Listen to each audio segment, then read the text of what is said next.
मैं डॉक्टर भामा अग्रवाल राजीव गांधी राजकीय महिला महाविद्यालय भिवानी की ओर से हिंदी की इस कक्षा में आप सबका स्वागत करती हूँ, अभिनंदन करती हूँ। प्यारे बच्चों, आइए हम साखी संख्या 22 से अपना अध्ययन आरंभ करते हैं। साखी संख्या 22। पानी हीते हिम भया, हिम हवे गया बिलाई, जो कुछ ता सोई भया, अब कछु कहा न जाई। प्रसंग।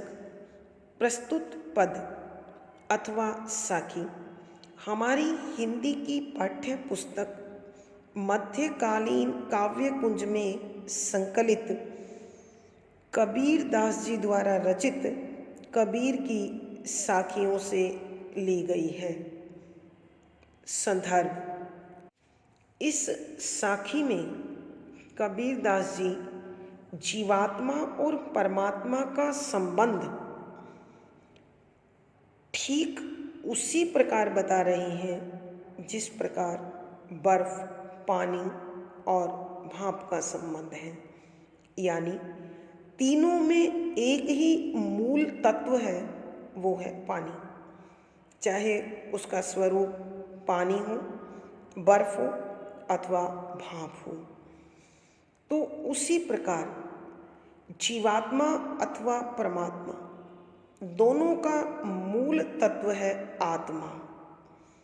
एक इस संसार से परे है, इसलिए वो परमात्मा है, और जो इस संसार में है वो जीवात्मा है। तो भिन्न भिन्न स्थानों पर होने के बाद भी वो अभिन्न है, वो एक दूसरे से जुड़ी हुई है। उन्हें अलग करना संभव नहीं है। तो इसी संबंध को उजागर करते हुए कवि कहते हैं कि व्याख्या से पूर्व बच्चों शब्दों के अर्थ पानी, पानी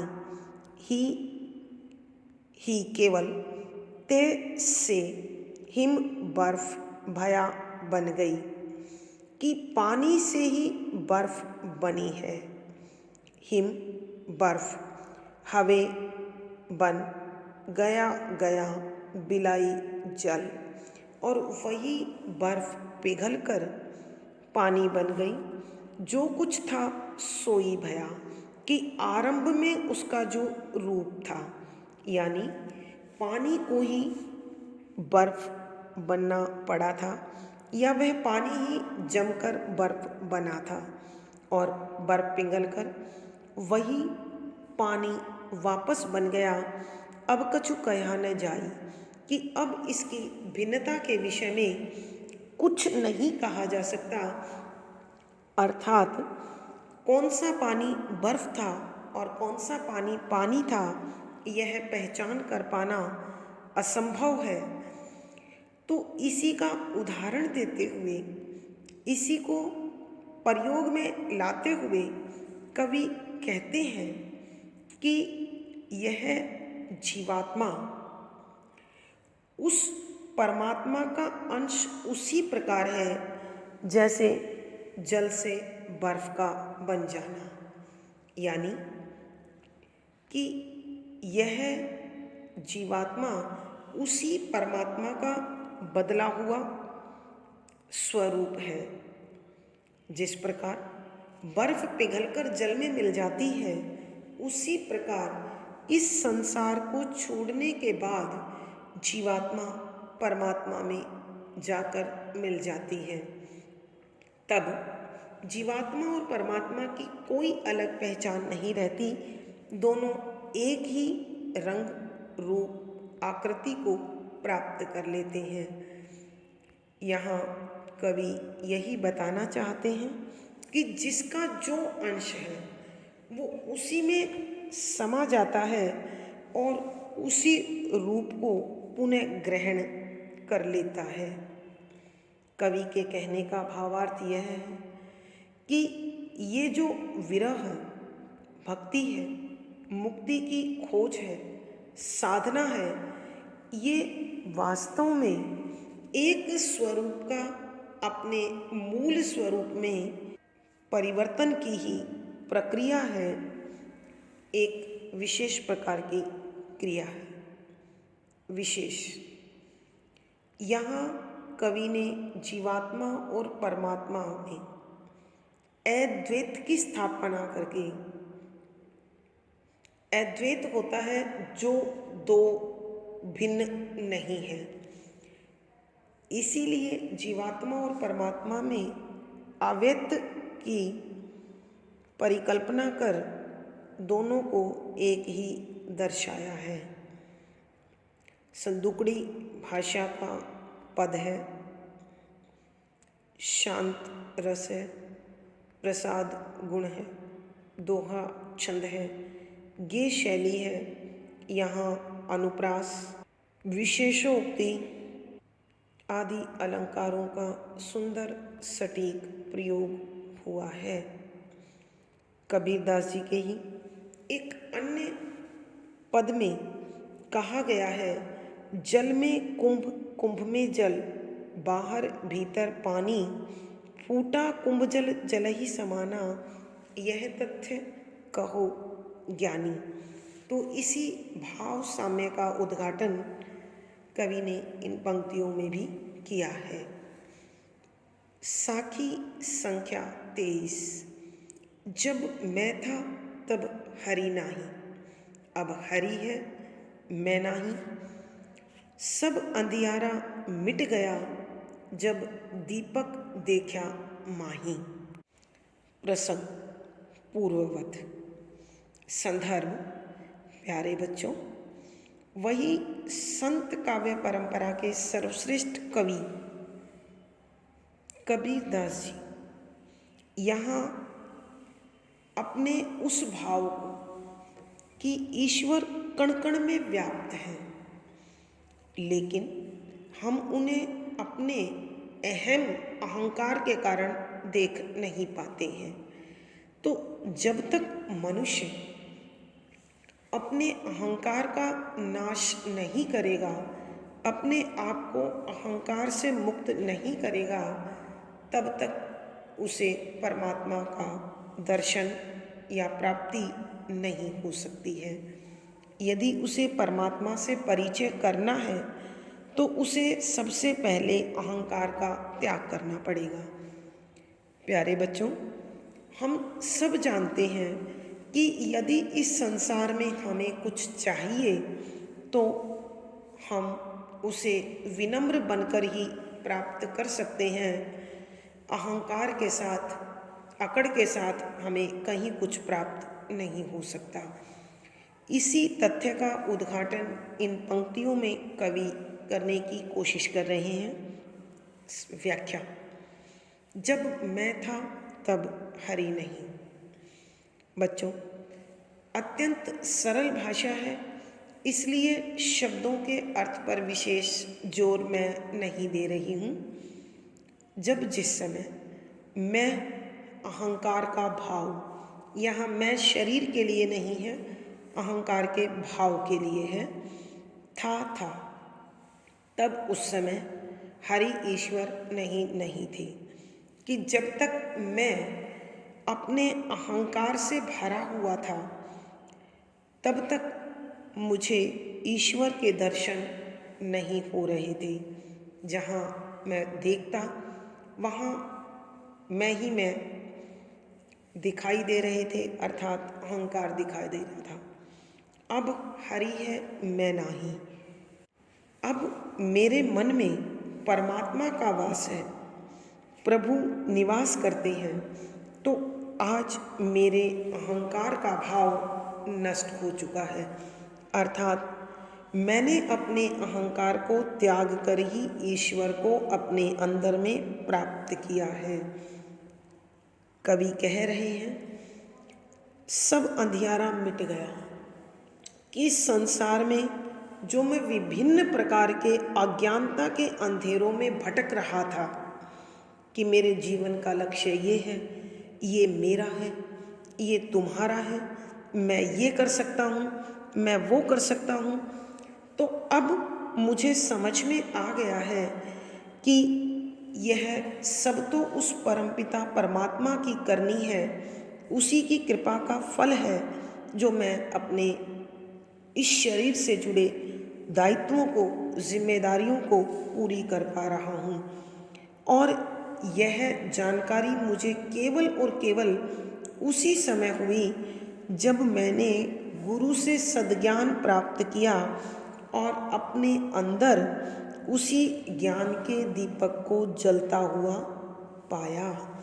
अर्थात जब मैंने अपने अंतर मन में ईश्वर के ज्ञान के दर्शन किए तो मेरा अहंकार रूपी अज्ञान अपने आप ही नष्ट हो गया, दूर हो गया। कवि के कहने का भावार्थ यह है कि हमारे जीवन के कोई भी लक्ष्य हों, हमें उन लक्ष्यों की प्राप्ति के लिए सन्मार्ग पर चलकर विनम्रता को धारण करते हुए उन्हें पाना होगा।